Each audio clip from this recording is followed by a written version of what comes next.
Bismillahirrahmanirrahim. Assalamualaikum warahmatullahi wabarakatuh.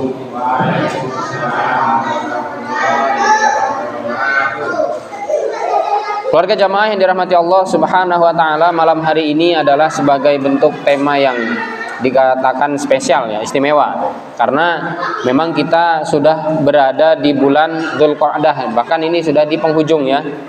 Sudah mau memasuki ujung atau pungkasan atau akhir dari bulan Dzulqa'dah.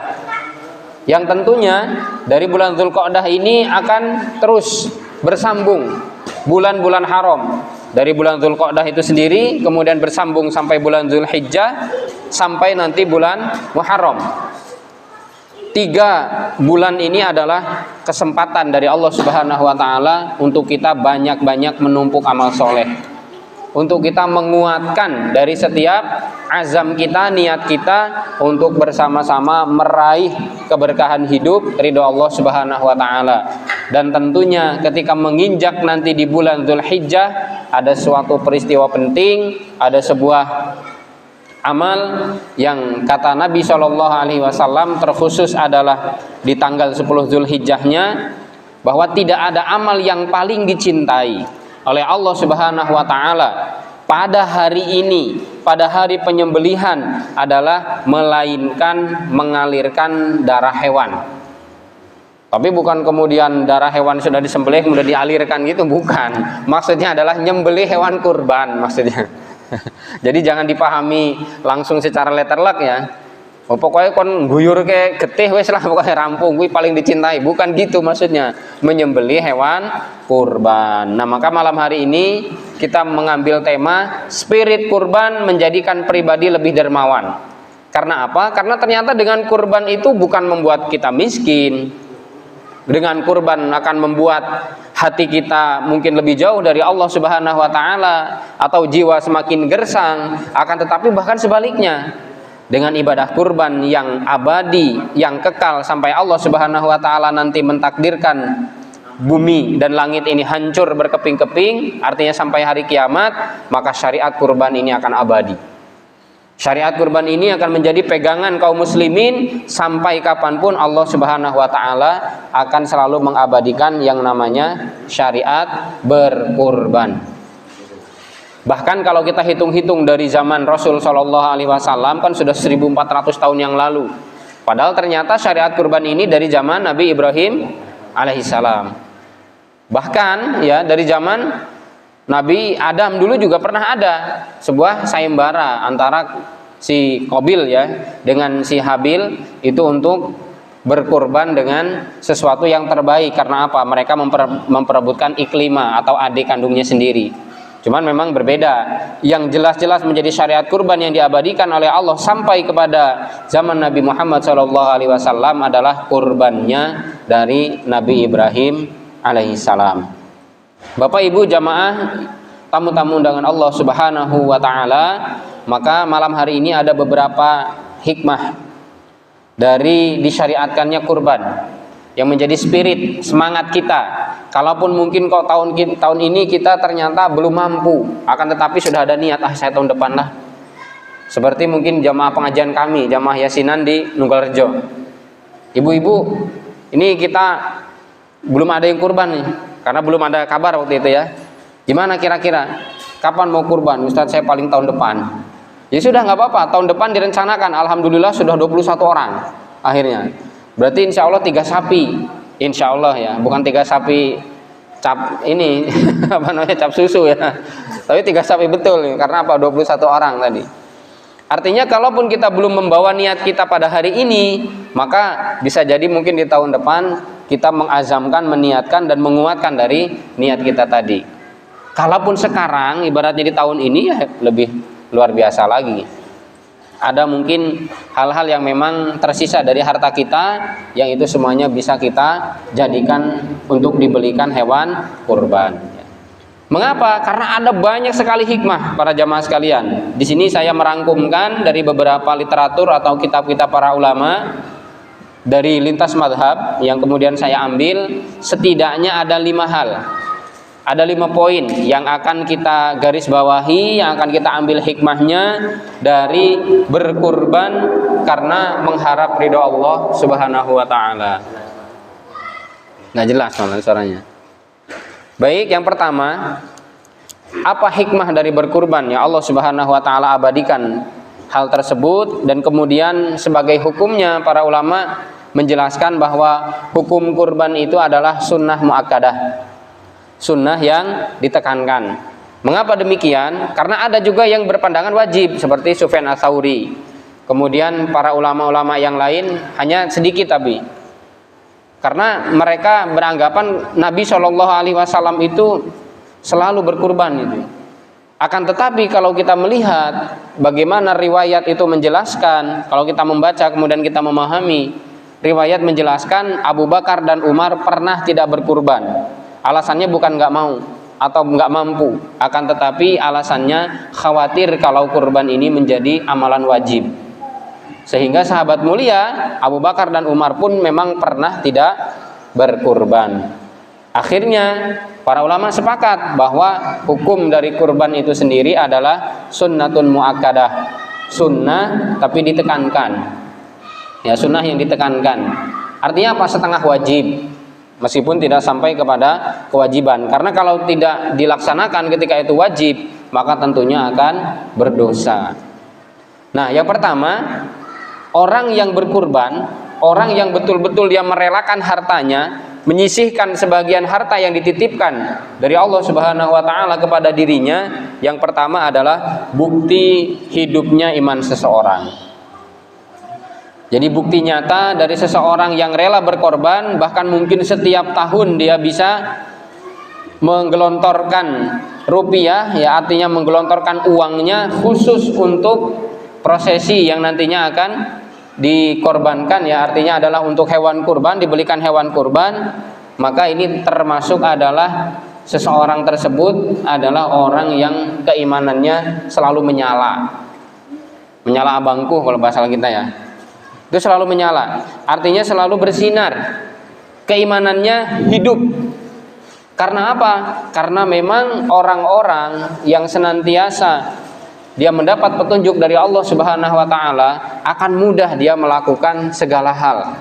Kalaupun ternyata dari keterbatasan, kalaupun ternyata mungkin hari ini seolah-olah tidak ada pandangan, akan tetapi saya kayaknya nanti mungkin seminggu yang akan datang ada piutang tuh di orang. Atau mungkin saya punya piutang ada sekitar 3 jutaan.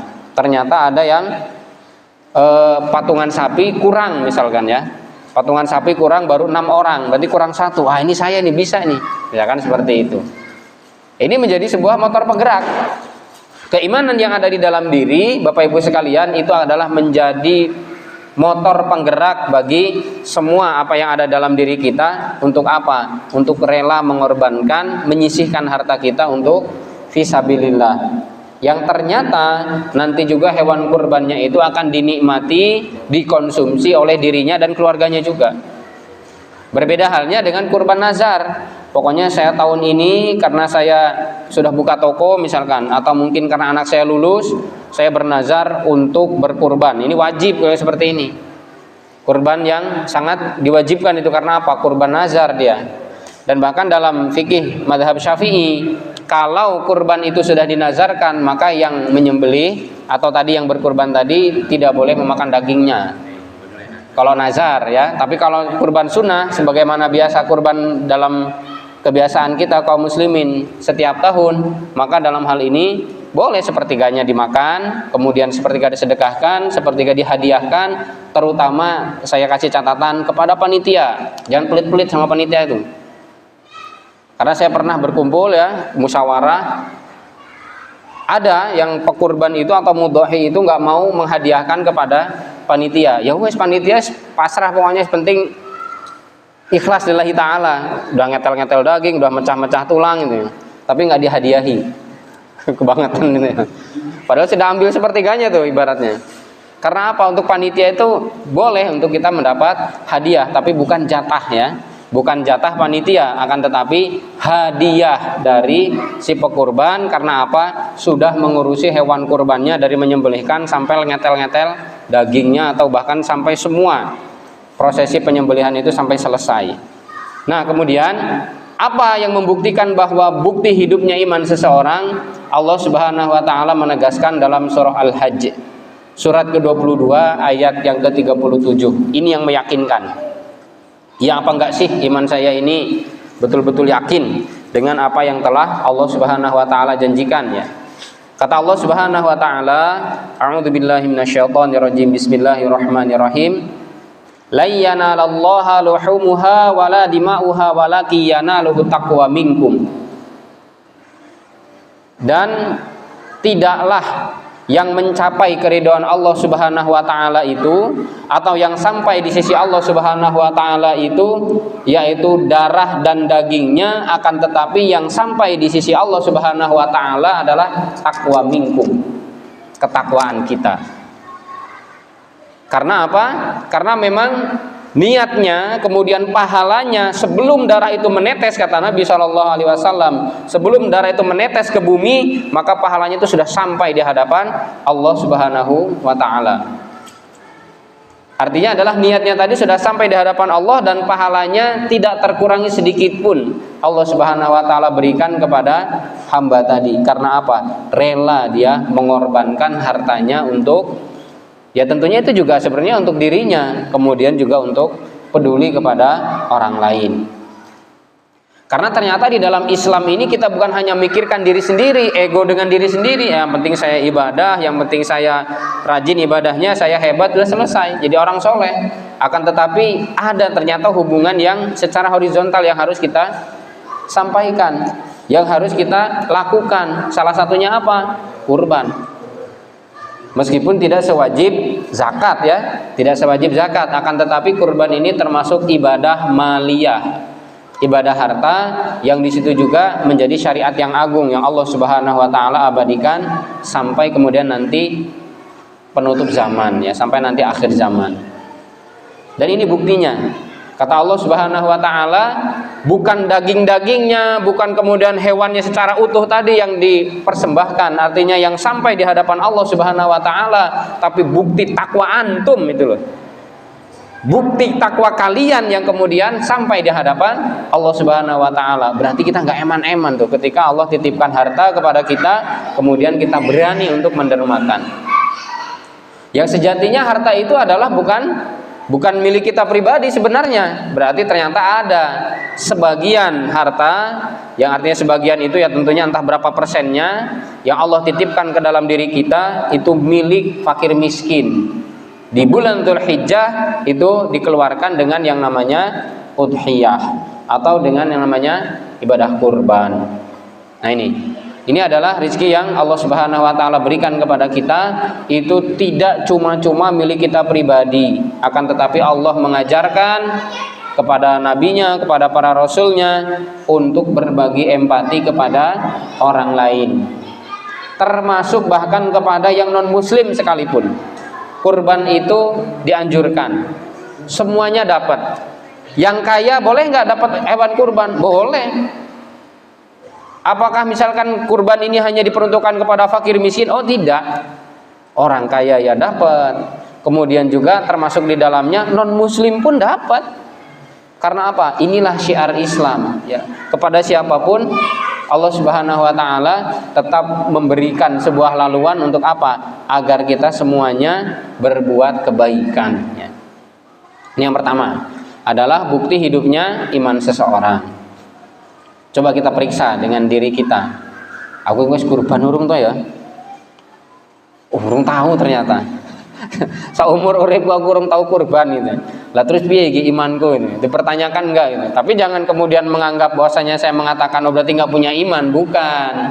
Akan tetapi kalau kita berani kurban, menyisihkan harta, berarti memang iman kita dalam keadaan stabil, dalam keadaan memiliki ruh yang lebih kuat gitu maksudnya ya. Karena apa? Kita ini sudah sholat kok, masa katanya imannya nggak kuat gitu. Bukan seperti itu, akan tetapi ada lebih, ada nilai lebih. Karena apa? Karena kita mau mengorbankan sesuatu yang memang sebenarnya seolah-olah milik kita. Apalagi kalau kita meneladani bagaimana kisahnya Nabi Ibrahim alaihissalam ngorbankan anak dewe, coba. Apa nggak abot itu ininya, konsekuensinya. Berat itu konsekuensinya. Yang kedua, tanda syukur orang beriman. Kurban itu adalah menjadi tanda rasa syukur bagi orang yang beriman. Karena apa? Allah sudah menegaskan. Ini saya bacakan tadi di mukaddimah, inna a'tainakal kautsar. Sesungguhnya Muhammad, kami telah memberikan kepadamu, kami telah mencurahkan kepadamu al-kautsar, nikmat yang banyak. Sesungguhnya kami ini telah memberikan kepada hamba Allah Subhanahu wa taala tadi nikmat yang banyak. Fasholli, maka sholatlah kamu, li rabbika wanhar, dan menyembelihlah. Dari ayat inilah Imam Sufyan Ats-Tsauri, kemudian para tabi'in ya, ulama-ulama tabi'in yang lain, para ulama, mereka kemudian menyimpulkan, oh berarti kurban wajib nih. Karena apa? Allah Subhanahu wa taala tidak tanggung-tanggung di surah Al-Kautsar mengatakan bahwasanya di situ dengan fi'il amr, fasholli, dan sholatlah. Ini fi'il amr, perintah. Dalam usul fikih dikatakan al-amru yaqtadi al-wujub. Sebuah perintah ini berarti menjurus kepada sebuah kewajiban. Kalau kewajiban dilanggar maka berdosa. Akhirnya kemudian ada yang mengatakan kurban wajib berarti. Imam Abu Hanifah termasuk mengatakan kurban itu wajib. Akan tetapi jumhur ulama mengatakan kurban adalah sunnah muakkadah. Tadi sudah disampaikan ya. Wanhar, nah sama dengan wanhar di sini kan ini adalah bagian dari perintah dari Allah Subhanahu wa taala. Tapi itu adalah khitabnya, yang diajak bicara itu adalah Nabi Muhammad sallallahu alaihi wasallam. Nah, ini menandakan bahwa Allah Subhanahu wa taala itu telah mencurahkan nikmat yang banyak kepada kita. Yang nikmat itu tidak terhingga. Nikmat itu nilainya sulit untuk dirupiahkan. Telinga yang digunakan secara jelas untuk mendengar, lisan digunakan untuk berbicara, mata digunakan untuk melihat, kaki kita untuk melangkahkan kemana kita mau menuju, kemudian tangan digunakan untuk menggerakkan kemana kita mau mengarahkan tangan tadi. Hati termasuknya juga digunakan untuk mencerna setiap ayat-ayat Allah Subhanahu wa taala. Kurang apa lagi? Kira-kira kurang apa lagi? Kurang apa lagi Bapak Ibu sekalian? Kurang wani. Ya kan? Kurang wani. Tapi ojo kewanen juga akhirnya anak istri kaliren gara-gara kurban, ya jangan seperti itu juga. Jangan. Akan tetapi kalau ada berlebih kemudian kecukupan, intinya bisa dikatakan ada berkecukupan kok kemudian orang wani kurban, berarti kurang wani. Artinya kita ditantang nih, rasa syukur kita sampai mana, kata Allah Subhanahu wa taala. Karena apa? Itu setahun sekali, berputar terus ya, dalam periodenya itu berputar selama setiap setahun sekali. Kira-kira tahun ini saya belum, besok lagi luput atau tidak nih. Nah, maka di sini ukurannya tanda syukur orang beriman bahwa dia berani berkurban. Dia berani untuk menyembelih hewan kurban yang nantinya juga akan dikonsumsi oleh dirinya dan kemudian oleh orang lain. Dan bahkan di dalam hadis riwayat Al-Hakim dalam Mustadraknya dan disahihkan oleh beliau, Nabi Shallallahu alaihi wasallam sempat menegur kepada orang-orang yang kaya. Nabi menegur kepada orang-orang yang berkecukupan, man kana lahu malun walam yudhi fala yaqrabanna musallana. Siapapun yang punya harta berlebih tapi dia kok nggak mau kurban, dia medit, dia pelit, dia kikir dan tidak mau berkurban di tahun itu, fala yaqrabanna musallana. Udah nggak usah dekat-dekat dengan tempat kami sholat, jangan dekat-dekat dengan musola kami. Seolah-olah Nabi nggak mau dekat-dekat dengan orang yang seperti itu. Orang pedit itu bukan orang beriman. Tapi apakah ada orang yang beriman itu orang yang pelit? Ada, tetap ada. Meskipun ini jangan jadi legitimasi ya, atau jangan dijadikan keabsahan. Oh enek kok wong beriman pelit kok enek, aku tak pelit wae lah gitu. Ya jangan. Kalau bisa jangan seperti itu. Karena orang-orang beriman di kalangan sahabat itu dermawan-dermawan. Siapa contohnya kalau orang yang beriman tapi pelit? Ya termasuk Abu Sufyan itu memang punya sifat kikir ya ketika itu. Tapi kan ditegur oleh Nabi, sampai Hindun itu kan ngadu kepada Nabi, ya Rasul, boleh nggak saya kalau ngerampas, kalau saya ini maling hartanya Abu Sufyan gitu. Lah kenapa? Pelitnya luar biasa itu.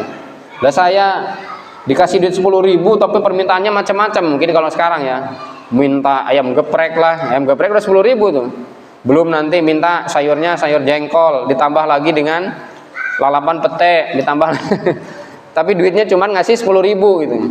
Yang geleng-geleng kan ibunya, lagi arep masak opo iki duitku 10.000 misalnya. Kepada keluarganya saja pelit, apalagi pada orang lain nanti. Nah, maka dalam hal ini Nabi mengancam kepada orang-orang kaya yang nggak mau kurban. Padahal dia punya harta berlebih dan dia cukup bisa dia untuk melaksanakan kurban, akan tetapi dia nggak mau, seolah-olah dikucilkan lah bahasanya seperti itu ya. Nabi mengucilkan orang-orang yang demikian. Fala yaqrabanna musallana, udah nggak usah deket-deket dengan tempat sholat kita. Seolah-olah diusir, kasarnya kan gitu ya. Nah, maka dalam hal ini para jamaah yang dirahmati Allah, kita berbenah lah. Kalaupun misalkan hari ini memang kita tidak ada, berusaha untuk nabung. Ya sehari atau mungkin ya tiap hari bisa, atau tiap pekan atau tiap bulan atau seperti apa. Karena ternyata kalau dianggap ya aku ya angel toh, banyak kebutuhan gini, ternyata orang lain bisa. Itu motivasinya, tapi ya cuman kita mengukur diri sendiri, semuanya mengukur diri sendiri. Akan tetapi semangat, kemudian juga arahan-arahan para ulama untuk selalu kita berkorban ya fisabilillah ini juga jangan sampai kemudian kita padamkan. Karena apa? Karena kenapa kok syariat ini terus ada? Pasti ada hikmah. Mengapa Allah Subhanahu wa taala tetap mentakdirkan syariat ini akan terus berlanjut, akan ada estafetnya. Seperti mata rantai terus akan senantiasa ada. Pasti ada hikmah di dalamnya. Minimal yang paling benar-benar kita rasakan, orang fakir miskin bisa makan daging minimal setahun sekali. Coba kalau misalkan kita di posisi mereka. Kalau kita kadangan ada nasi mungkin masih sisa dikit dibuang gitu. Sedangkan mereka, coba bayangkan kalau sekarang ini kita berada di posisi bangsa Palestina. Yang baru saja tadi pagi saya melihat di sana ada 1 juta penduduk Muslim yang ada di Palestina, di Rafah khususnya, karena semua daerah-daerah sudah diblokade, semuanya sudah diserang habis-habisan. Itu pun sudah dibom lagi dengan serangan bom brutal dari Israel. Anak-anak yang banyak jadi korban. Bahkan pokoknya anak-anak itu sudah nggak ada kepalanya, diangkat sama bapaknya itu.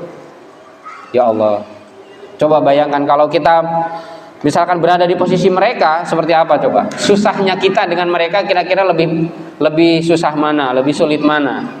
La haula wala quwata illa billah. Kemudian yang ketiga, bukti yang ketiga adalah bukti bahwa harta hanyalah titipan. Harta yang kita miliki, yang kita kendalikan, baik itu uang, baik itu aset yang ada, rumah, kemudian juga kebun atau mungkin yang lainnya, intinya ya.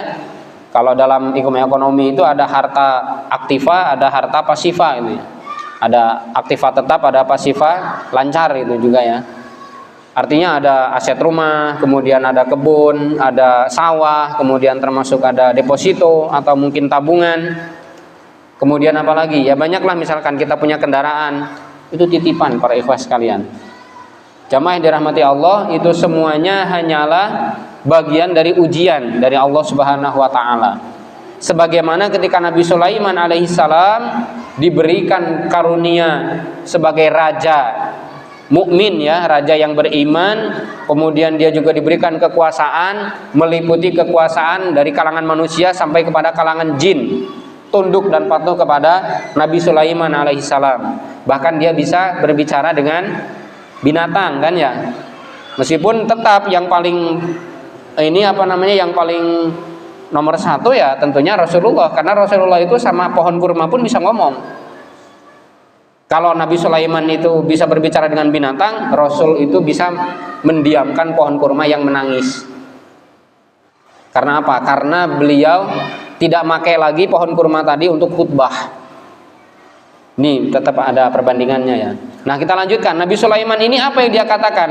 Ketika Allah Subhanahu wa taala melimpahkan kerajaan yang kemudian kerajaan itu luas, yang berada di Baitul Maqdis ya, yang sekarang ini sedang diblokade, yang sekarang ini sedang dikuasai oleh musuh-musuh Allah yaitu Israel ya, oleh Zionis laknatullah alaih. Apa yang dikatakan oleh Nabi Sulaiman? Bahwasanya ini adalah bagian dari Hadza min fadli rabbi, gitu ya maksudnya ya. Bahwa ini adalah karunia dari Tuhanku. Ini adalah pemberian dari Allah Subhanahu wa taala, liyabluwani aashkuru am akfur. Yang mengujiku apakah aku jadi hamba bersyukur atau aku menjadi hamba yang kufur.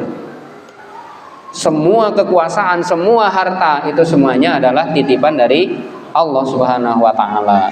Coba kita simak bagaimana Allah menuturkan dengan indahnya, yaitu di dalam surah As-Saffat di ayat 102 tentang kisah penyembelihan Nabi Ismail alaihissalam.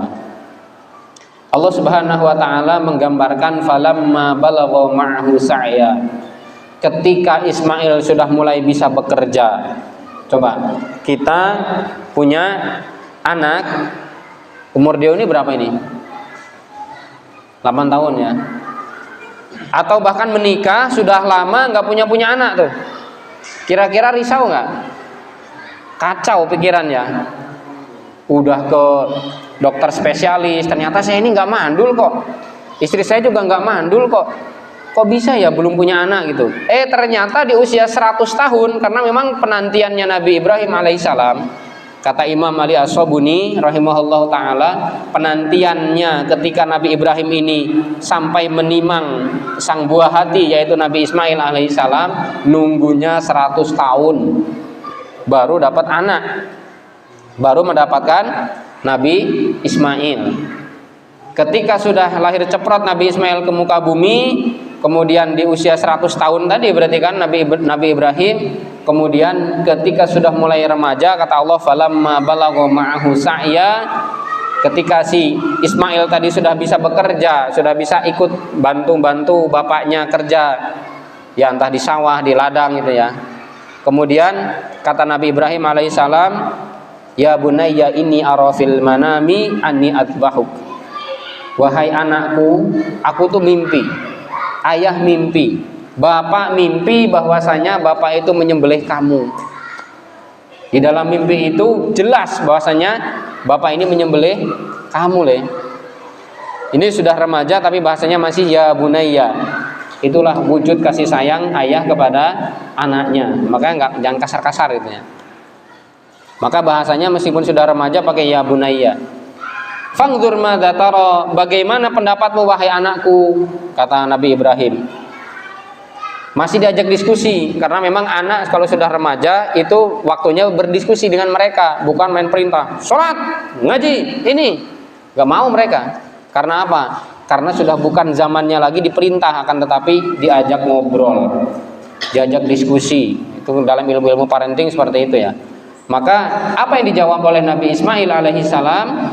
Ya batif al matu'maru, wahai ayahku, lakukan saja apa yang diperintahkan kepada engkau.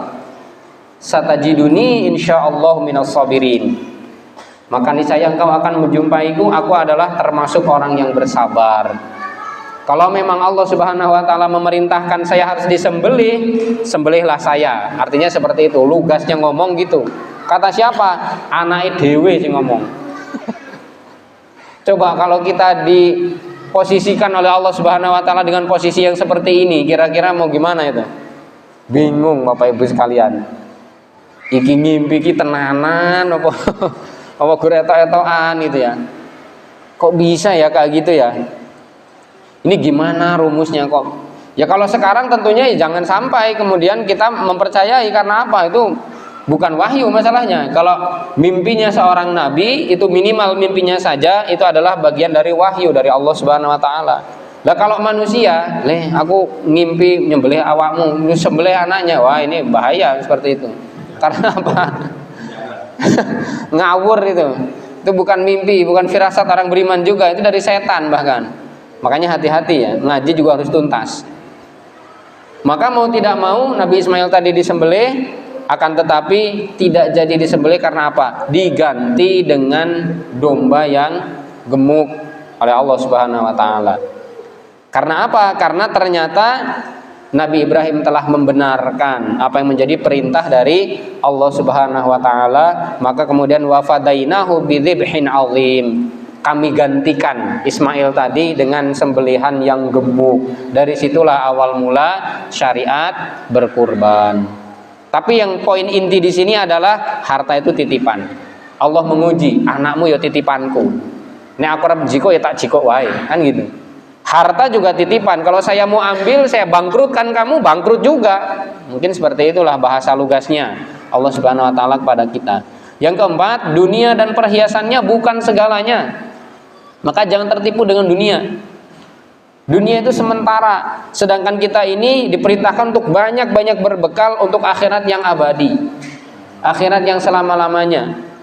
Maka kata Allah Subhanahu wa taala, zuyyina linnas, telah dihiasi oleh Allah Subhanahu wa taala, telah terhiasi bagi manusia itu hubbus syahawati minan nisa, kecintaan, kecenderungan syahwat kepada perempuan. Kemudian wal banin, kecintaan kepada anak. Mana ada orang tua yang tega membunuh anaknya kalau enggak stres ya. Kalau tidak dikuasai oleh setan pikirannya. Kalau bukan karena dia ini adalah orang-orang yang tentunya gila, bisa dikatakan gila, hilang akal lah intinya kalau dia berani membunuh anaknya sendiri. Orang yang kemudian dia besarkan, dia rawat, dia jaga, dia biayai, kok malah kemudian dibunuh, itu kan aneh ya. Maka itu enggak nalar bagi otak-otak manusia yang normal intinya ya, dalam pikiran-pikiran manusia normal. Karena apa? Allah Subhanahu wa taala sudah menegaskan manusia itu akan dihiasi di dunia ini dengan kecintaan kepada wanita, kemudian kepada anak-anak, kemudian juga wal qanatiril muqantarati minadz dzahabi wal fiddah, dan perhiasan yang dicetak dari emas dan perak. Ibu-ibu, halo Bu, punya kalung nggak Bu? Ini jadi Yusuf Mansur nanti itu ya? Enggak ya? Kira-kira rela nggak Bu tuh kalung dikurbankan? Aduh, ini kalung dari suamiku lagi gitu ya, dipakai kurban gitu. Atau mungkin gelangnya dipakai untuk kurban gitu ya. Apalagi dipakai dikirimnya ke Palestina, berkurban untuk Palestina misalkan. Kan banyak sekarang ajakan-ajakannya, hampir berseliweran ya di Facebook, kemudian di TikTok itu ada ajakan-ajakan untuk berkurban di tempat yang jauh. Ya boleh, sebenarnya boleh aja. Apalagi sudah cukup di tempat kita, sudah cukup, maka dibawa ke sana itu lebih maslahat. Yang penting itu maslahatnya sebenarnya, bukan masalah jauh dekatnya, akan tetapi maslahatnya. Dan ini sudah Allah tegaskan ya, bahwasanya dari qanatir muqantarah, yaitu perhiasan yang dibuat dari emas dan perak, itu adalah bagian dari perhiasan. Ya perhiasan, betul, perhiasan dunia maksudnya. Kemudian wal khailil musawwamah, termasuk kuda pilihan. Kuda pilihan ini maksudnya adalah kendaraan terbaik kita. Rela nggak kita merelakan kendaraan kita untuk tadi, untuk dikurbankan misalkan. Wal an'am, dan termasuk di dalamnya hewan peliharaan atau hewan ternak kita ya. Wal harth, dan juga lahan pertanian. Itu semuanya adalah hiasan-hiasan dunia. Kalau tidak bisa dikendalikan, tidak mampu kita mengendalikannya, bisa dikendalikan kita. Kalau kita tidak mampu untuk bisa mengarahkan dengan sebaik-baiknya, istri diarahkan dengan baik, anak diarahkan dengan baik, perhiasan tadi ditasarrufkan dengan sesuai dengan haknya misalkan. Nggak perlu sih ibu-ibu itu harus pakai gelang sampai ngerenteng sampai ke sini gitu ya. Sedangkan bahkan belum haji misalkan. Nah ini kan sangat ini sekali ya, sangat ironi sekali. Atau belum pernah kurban, akan tetapi gonta-ganti baju setiap sebulan sekali, yang harganya mungkin bisa sampai mencapai 5-10 juta misalkan. Sayang. Atau mohon maaf, berani beli motor cash harga 20 juta misalkan, akan tetapi tidak berani berkurban. Ini juga kurang pantas ya. Karena apa? Karena nanti akan ditanya oleh Allah Subhanahu wa taala. Dan memang terbukti dalam ayat ini, itu semuanya adalah sebagai bentuk ujian, sebagai bentuk godaan. Perhiasan tadi, yang namanya perhiasan itu kan gemerlap, nggak ada perhiasan yang kemudian tidak gemerlap ya. Nah maka dalam hal ini kita diuji. Termasuk adalah tadi yang sudah disebutkan, kuda pilihan atau kendaraan itu maksudnya ya. Kemudian hewan ternak, pertanian, dzalika mata'ul hayati dunya, yang demikian itu adalah mata, perhiasan kehidupan di dunia. Wallahu indahu husnul ma'ab, Dan sedangkan di sisi Allah Subhanahu wa taala itu adalah tempat kembali yang terbaik. Di sisi Allah Subhanahu wa taala itu ada yang lebih baik. Cuman kan kadang kita belum yakin. Yakin gak ya kalau misalkan saya hari ini gak ngambil motor, saya kurban dulu, besok diganti sama Allah. Kan masih ragu kadangan. Allah ya muspro katanya. Lah awakmu lho iso tuku motor saiki. Ya wis tuku motor wae. Itu kan dibisikkan terus tuh. Karena setan itu memang ada yang mewaswas di dalam dada, di dalam hati kita, ada juga setan yang bentuknya manusia. Termasuk tergantung kita bergaul dengan siapa. Ketika memang sudah mau, waduh iki aku duwe kambing misalkan, atau mungkin duwe sapi. Tapi ukur telu misalkan. Telu ini sudah jadi standar sebenarnya. Waduh cuman punya 3, yang satunya mungkin sudah jantan betina, yang satunya ini sudah mulai musinah gitu ya, sudah mulai usia potong. Akan tetapi eman-eman karena ngari itu ya kesel, gitu Pak ya. Ngari itu ya kuis kesel gini-gini misalkan. Yo karo disambut kerjaan yang lain misalkan ini. Nah, ini adalah bagian dari ujian bagi kita semuanya. Mampu atau tidak kita untuk menepiskan dari semua godaan-godaan tersebut dengan apa? Standarnya adalah memang kita mampu. Artinya ada kecukupan. Bukan memaksakan diri kemudian keluarga malah berantakan. Nah, ini juga adalah sebuah hal yang tidak dibenarkan ya. Akan tetapi kebanyakan gini, sebenarnya mampu. Bisa untuk berkurban. Karena apa? Mohon maaf. Dari dia ibaratnya tadi bisa ngeredit motor, atau mungkin mohon maaf dari hitungan dia ketika tiap hari merokok misalkan ya, kalau dikalkulasikan dengan dibandingkan dengan ketika dia ini untuk tabungan kurban, sebenarnya bahkan melampaui ketika dia menghabiskan rokok tadi. Kan biasanya seperti itu ya. Kalaupun misalkan ada juga yang merokok kemudian dia tetap bisa kurban. Nah akan tetapi tadi kalau misalkan sampai kepada ujung kok dia mengatakan bahwasanya saya nggak mampu kurban, akan tetapi nek tuku rokok ya iso misalkan. Ini terlepas dari boleh atau tidaknya ya. Kalau masalah itu, masalah hukum itu berbeda dengan hal ini. Akan tetapi dari nilai manfaat, kira-kira bisa nggak dalam hal tersebut? Sebenarnya bisa. Karena apa? Misalkan dengan satu bungkus 50.000 atau misalkan atau 35.000. Kalau ditabungkan untuk kurban, coba kira-kira dalam sehari dikali sebulan. Atau mungkin dalam sebulan itu biar bisa berapa lah gitu misalkan. Dikurangi lah gitu ya, dikurangi ini konsumsi rokoknya misalkan. Sebulan nggak ketang 300 lah misalkan. Berarti kalau sebulan 300, 1 tahun 3.600.000. Oh, sudah sangat bisa itu kurban. Kalau misalkan untuk konsumsi rokok aja sebulan itu bisa 900. Ya udah 50-50 kan misalkan. Udahlah aku tetap yang mengikuti rokok itu hukumnya makruh misalkan. Tapi aku tetap kurban. Ya monggo. Berarti 4,5 misalkan. 4,5 untuk 1 bulan. Dikurangi berarti. Karena apa? Karena mau kurban tadi. Mungkin bisa seperti itu. Ya, artinya tadi ya terlepas dari bagaimana hukum rokok itu sendiri. Akan tetapi dari segi kemanfaatannya, maka tentunya sebenarnya tidak ada alasan untuk tidak berkurban. Karena apa? Ternyata semuanya ada jalannya masing-masing. Terakhir adalah harta yang kita keluarkan, yang kita infakkan, yang kita sedekahkan, yang dijadikan sebagai tadi untuk membeli hewan kurban, itulah harta yang sesungguhnya. Kalau yakin, kembali lagi, kalau kita yakin, tapi kalau nggak yakin masih ada ragu-ragu, ya angel juga. Tenan opo ora, aku wis golek angel-angel gitu ya.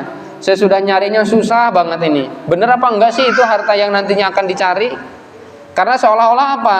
Baru bayangan akhirat itu kan. Seolah-olah seperti itu. Tapi orang beriman yang kuat imannya tadi dikembalikan di poin pertama, dia yakin.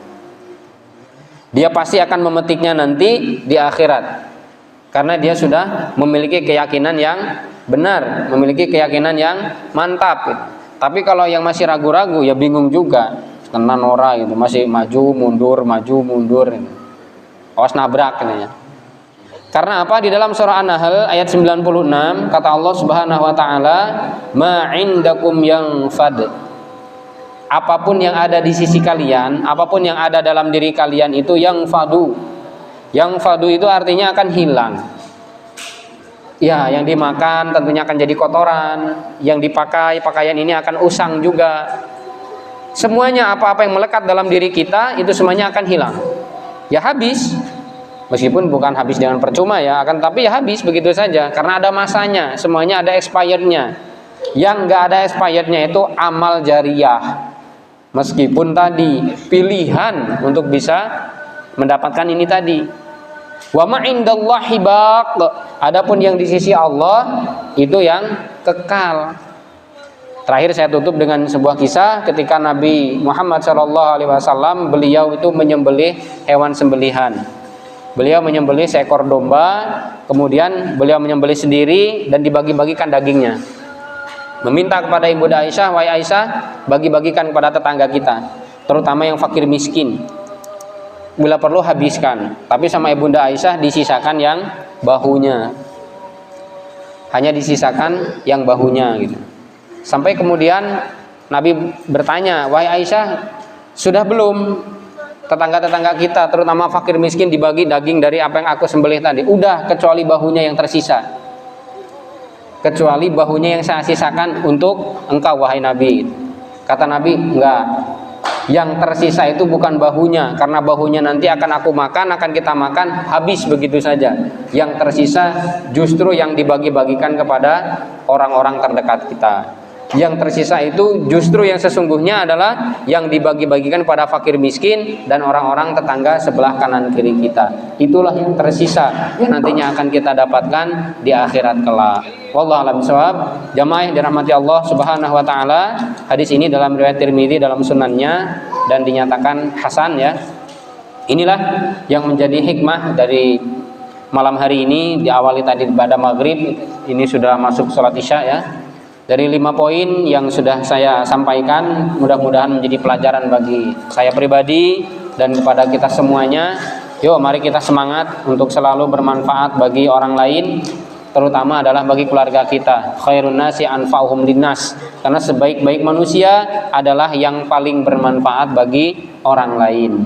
Tentunya orang lain di sini adalah ya istri kita, anak kita, keluarga kita, dan juga umat secara keseluruhan. Barakallahu fikum wa jazakumullahu khairan ala husni itimamikum. Kita tutup dengan doa kafaratul majelis dan hamdalah. Subhanakallahumma wa bihamdika asyhadu an la ilaha illa anta astaghfiruka wa atubu ilaik. Walhamdulillahirabbil alamin. Billahi taufiq. Wassalamualaikum warahmatullahi wabarakatuh.